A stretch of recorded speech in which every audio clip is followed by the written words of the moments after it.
Hey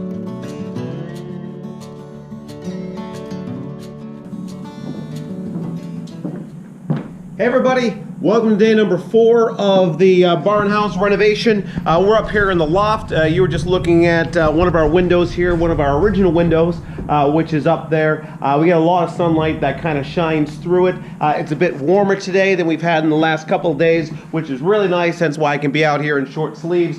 But it does highlight a really important fact. So this is going to be an artist loft, and Liz is going to be up here, and she's very creative and artistic.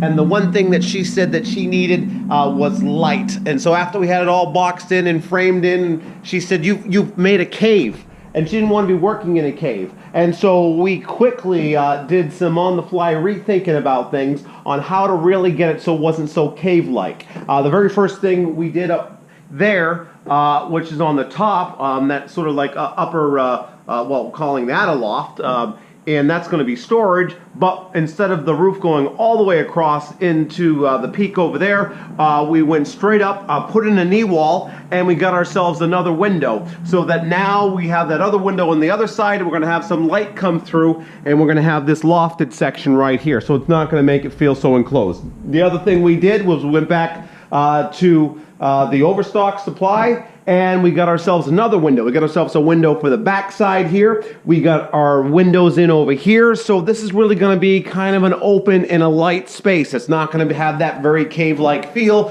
which is what we were creating. But that's why you're really going to kind of take these things as they're coming about. And those are the quick little changes we made. Now, you will all recall that this wall that we have here, we had to build this wall in place so that we would have a level and a straight up and down wall, because the wall that's here is bowed out. That's the whole part of that steel cable that's there. And as we are pulling in that wall and pushing up on the cracked rafter above us, that wall is going to come in. Now it's going to come in ever so slowly, but this is a floating wall and it's not tied in yet, eventually be tied in. But this wall is going to be able to stand still, and as that wall comes in, it's not going to push against it because there's nothing supporting between this one and that one, and in that way it's not going to crack any of the drywall. Now where we put this window had to be put in on the outside wall, and so we had to build a frame that is floating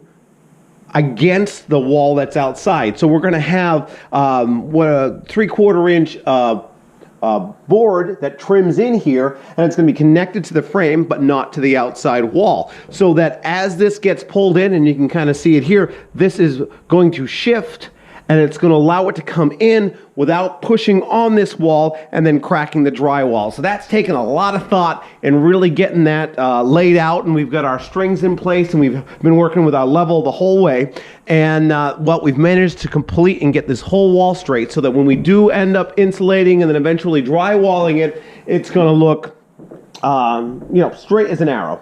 And that's kind of where we're at, end of day number 4. We did our quick change. We took out these 2x8s. I know I've been calling them 2x10s, but they're actually 2x8s. We took those out. We put in that wall. We got a little window up there, and that window's going to let in light. And then we put in our main window over here, and these were, again, just some sliders that we got, so they're going to have screens in them, so we'll be able to get any breeze that comes in, because it is vented here in the main top of the barn. And then if it gets too humid and we really needed to have a little bit more of an environmentally controlled room, well, now we have an outside window in this space where we could conceivably put an air conditioner.